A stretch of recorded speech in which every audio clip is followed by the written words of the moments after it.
Opa, que beleza, hein? Você ainda está aqui? Sinal que você está gostando das nossas aulas, hein? Então não esquece de dar o seu joinha no vídeo aqui, se inscreva no canal e bora comigo para assistir a aula número 3.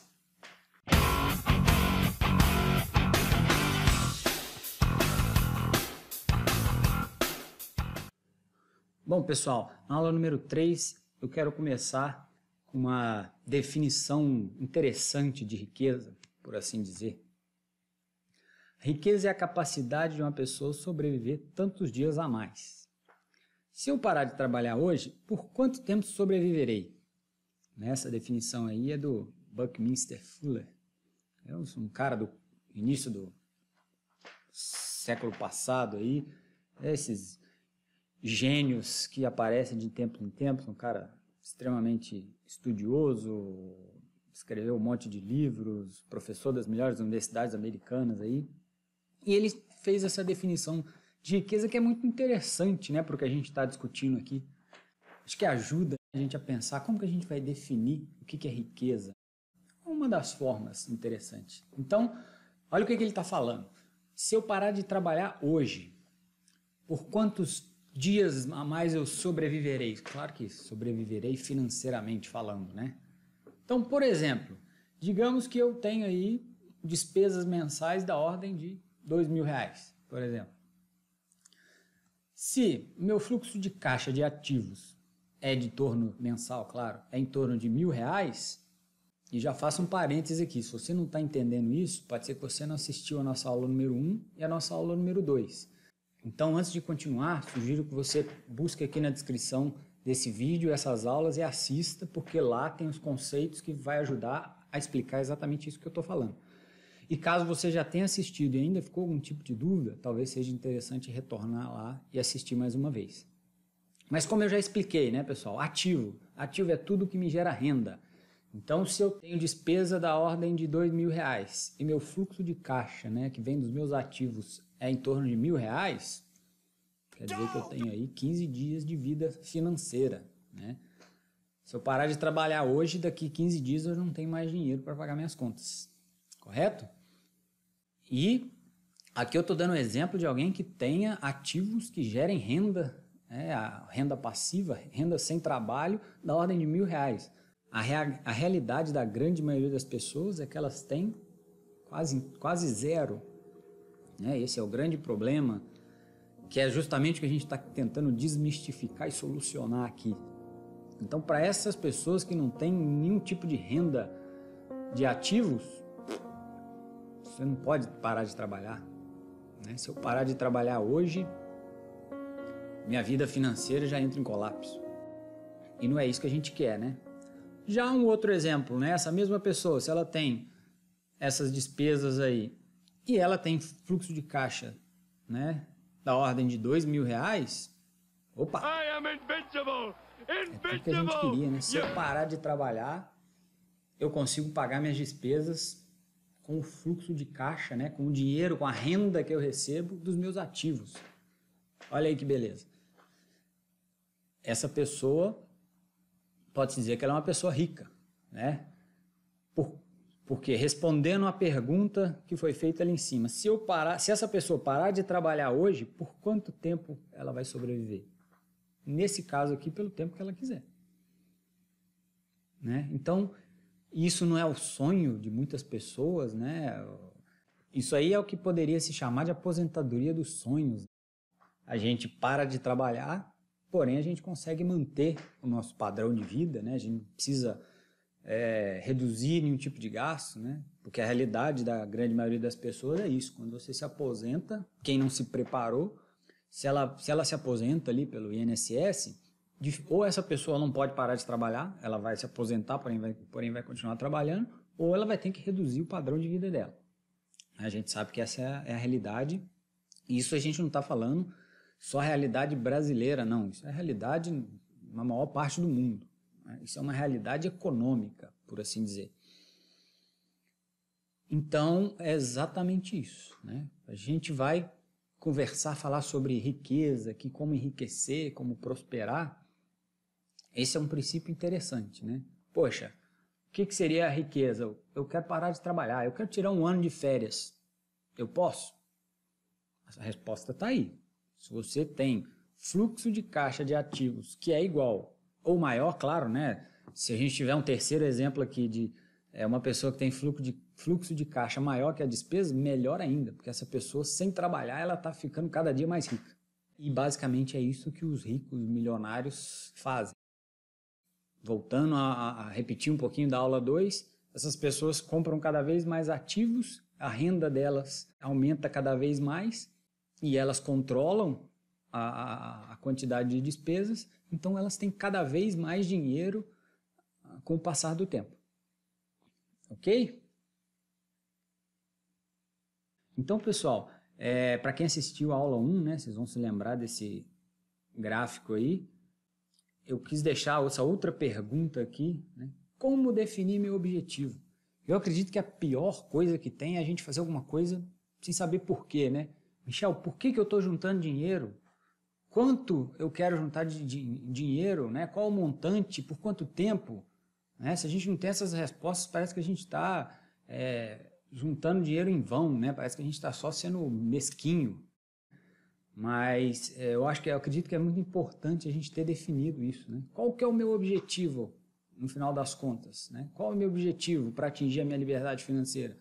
Porque para alguns ter 100 mil reais é suficiente, para alguns é 500, para alguns é 1 milhão, para alguns é 10 milhões, para alguns é bilhão, não importa. Isso é extremamente particular de cada um, mas não tenha dúvida, você precisa ter um objetivo. Você precisa ter uma meta, algum objetivo para buscar. Então, para ajudar, né, a gente a responder essa pergunta, a definir o seu objetivo, vamos imaginar o seguinte. Eu tenho aí um custo de vida mensal médio, né, representado por essa linha azul aí, que pegando, né, o exemplo anterior pode ser, por exemplo, R$2.000, né, e eu continuo tendo a minha linha tracejada ali, pontilhada, que seria a minha renda. Então, vamos imaginar, né, nessa altura aí, do que a gente já viu nas aulas 1 e 2, a gente já entendeu a importância de guardar dinheiro e de investir ele em ativos, ok? Então, se eu sou uma pessoa que eu tenho uma renda maior do que meus gastos médios e essa diferença eu invisto, eu tenho aí uma evolução, né, do meu patrimônio aí de ativos ao longo dos meses, ok? Então, está representado aí por essa escadinha. Então, à medida que o tempo passa, todos os meses aí, está me sobrando dinheiro e eu uso esse dinheiro para investir em ativos. E se eu estou cada vez mais investindo em ativos, né, então se eu desenhar aí uma curva dos meus rendimentos, né, que vem desses ativos, que seria a minha renda passiva mensal, ela seria mais ou menos assim, né? Ela acompanha o crescimento dos meus ativos. E aí só um parêntese, né, para renda passiva, mas Michel, você não falou lá que passivo é o que me gera despesa? Repetindo aí, um ativo me gera renda, um passivo me gera despesa. Renda passiva é só um nome, né, dado do que é proveniente de ativos.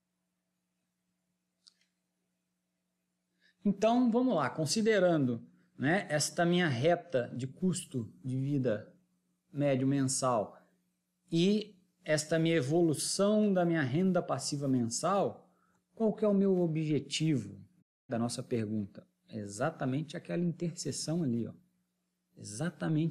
Exatamente o momento em que a minha renda passiva passa a ser igual ou maior que o meu custo mensal, que as minhas despesas mensais. Que é o momento em que eu posso simplesmente falar assim, olha, se eu quiser parar de trabalhar hoje, eu paro. Eu não quero mais trabalhar, eu quero viver de renda. Aliás, é uma das coisas mais buscadas na internet, né, recentemente, que é como viver de renda, né? É basicamente isso aí, ó. É desse ponto para frente que você está vivendo de renda. Se você não quiser trabalhar, você pode parar, você pode, desde que você não varie os seus custos mensais aí, você pode comprar uma pilha de livros e ficar lendo livro o dia inteiro se você quiser, pode passear, pode assistir televisão, pode fazer o que você quiser. Então é para aí que a gente tem que olhar. Então, ok, continuando aqui para a gente deixar isso aí cada mais claro ainda. Como eu disse, né, o objetivo é o quê? Que minha renda passiva seja maior que o meu custo de vida mensal. Qual que é a fórmula da minha renda passiva, né? Então, ok, meu custo de vida mensal eu já calculei, né? A gente, na verdade, não é questão de calcular, é questão de anotar. Eu sei que os meus gastos mensais são da ordem de, por exemplo, R$2.000, então eu já tenho calculado ali o meu CVM. Agora, eu preciso então que a minha renda passiva seja de R$2.000 ou maior que isso. Ok, mas como é que eu calculo essa minha renda passiva? A minha renda passiva vai ser os meus ativos, né, o valor que eu tenho, o montante que eu tenho investido em ativos, multiplicado por uma taxa. E aí, claro, cada ativo, né, vai ter uma taxa. O que seria essa taxa? É o rendimento. Então, quando a gente ouve falar que, poxa, a poupança rendeu 0,5% ao mês, é exatamente esse Tzinho aqui, ó, é exatamente essa taxa. Então, se eu tenho R$10.000 investido na poupança, vezes o 0,5%, 0,5%, eu vou ganhar R$50. Se eu tenho R$10.000 em ações do Itaú e o Itaú está pagando em torno de 1% de rentabilidade sobre as ações dele, eu vou ganhar R$100, né? E por aí vai. Então, assim, não se preocupem aqui agora, meu Deus, que negócio complicado, ter que ficar calculando isso.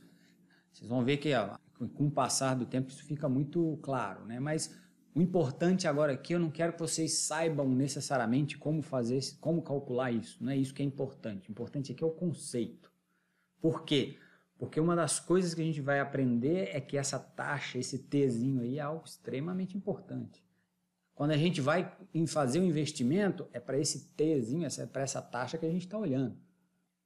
E a outra questão importante também é, quanto maior a minha quantidade de dinheiro investido em ativos, multiplicado por uma taxa, maior vai ser a minha renda passiva mensal, né? E aqui, claro, essa conta, né, essa fórmula tem mais outros aí, porque, por exemplo, às vezes a pessoa pode ter uma pensão, né, ela pode ter uma aposentadoria, né, do INSS, uma aposentadoria privada, o que quer que seja, então isso também não deixa de ser uma renda passiva, né? Tudo que for renda advinda de coisas que não necessitam do meu trabalho, né, eu vou ganhar esse dinheiro independente do que eu faça, é considerado renda passiva. Mas o mais importante aqui é mostrar exatamente isso. Quanto mais eu investir em ativos, maior vai ser a minha renda passiva mensal. Então aqui nesse exemplo, né, pessoal, vamos supor aí, né, eu tenho R$50.000 em ativo, a uma taxa de 0,7 aí ao mês, isso vai me dar uma renda passiva de R$350. Para esse exemplo aqui, né, que a gente está dando, que a pessoa tem um custo de vida mensal de R$2.000, não resolve, né, não é suficiente. Então vamos pensar que essa mesma pessoa foi lá e conseguiu juntar R$290.000. Mantendo essa mesma taxa aí de 0,7% ao mês, ela vai receber, né, em renda passiva mensal algo na ordem de R$2.000. Então, quer dizer, o objetivo dessa pessoa poderia muito bem ser ter investido R$290.000 a uma taxa de 0,7% ao mês. E aqui um terceiro exemplo, né? Vamos imaginar aí R$200.000, só que ela conseguiu investir melhor, de maneira mais inteligente, e ela conseguiu investimentos a uma taxa de 1% ao mês. Tá? Pela conta lógica, né? Então, você vê, com menos capital, né, com menos ativos, com um patrimônio menor, ela conseguiu os mesmos R$2.000 de renda passiva. Então, o que eu quero mostrar aí? A importância, né, que tem essa taxa aí, esses juros, né, que a gente está falando. E mais uma vez, volto à frase lá do Albert Einstein, né, dos juros compostos sendo a 8ª maravilha do mundo. Então é isso, pessoal. O que eu quis passar aqui para vocês são conceitos, né, básicos. Por quê? a renda, né, a renda passiva que cada pessoa deseja ter é algo muito pessoal. Então, alguém vai dizer, não, eu quero parar de trabalhar o dia que eu tiver 10 mil reais em renda passiva. Tudo bem, nesse terceiro exemplo aqui, essa pessoa teria que ter R$1 milhão investido conseguindo uma taxa aí mensal da ordem de 1%. Né? Isso quer dizer que todo mês cairia 10 mil reais na conta dela. Ok, pessoal? Bom, então essa aí foi a aula 3. Para quem gostou, eu peço que você curta, porque é legal para a gente saber se a gente está no caminho certo, se o material está interessante. Se inscreva no canal para não perder os próximos vídeos, os próximos conteúdos. E já te vejo na aula 4. Um grande abraço.